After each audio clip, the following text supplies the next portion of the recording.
Okay, there is my rant on that subject. I appreciate Robert Galen Ross joining us in studio. And Robert, I'd like you to get into the economy. You know, you've consulted internationally in finance, in oil, in commerce. You've worked in the government and intelligence. You've really, in the books you've written, forecasted a lot of what has actually developed in your film. You forecasted what would happen with the NAU. So I really respect your opinion, and we want to bring you here as another one of our family of experts, wise men that know what's going on, to break down what's really happening with the economy. Then coming up at the bottom of the hour, we'll start taking calls, and I want to shift gears into the globalist structure later and what their master plans are. But Robert, again, thank you for coming into studio. I really do appreciate it. It's always a pleasure to be with you, Alex. Thanks for being here. You've got the floor. Please tell us what's happening with banking. Okay, the world financial system is in meltdown. They won't admit that publicly, but the vital signs are showing up all the time. And we can go back as far as February 27th, 1995, when a fellow named Nick Leeson was one of the key people with Barings in Southeast Asia.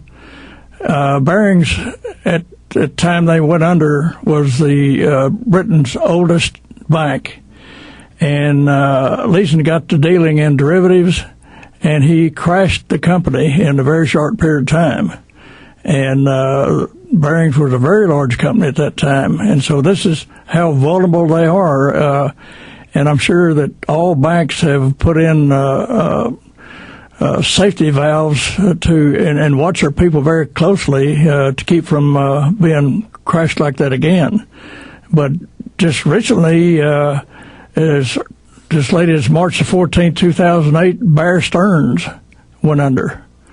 Bear Stearns in November of 2007 was rated by the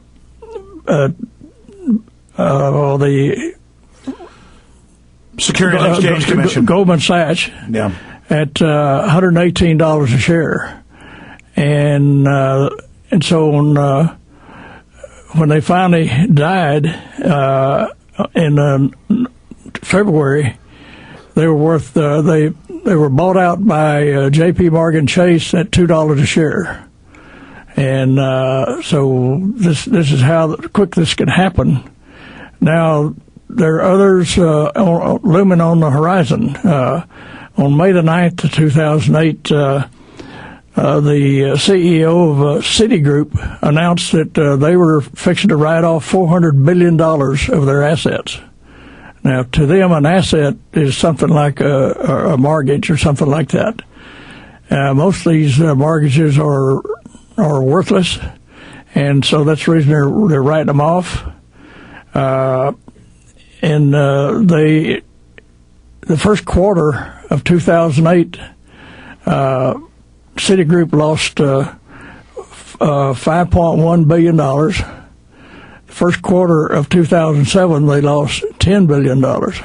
So Citigroup is really fixing to go under. But the Fed Chairman Bernanke has already informed the public that no bank will go under. And he's saying, he said that today. He said everything's wonderful. Meanwhile, the dollar's being devalued at about 30% a year now.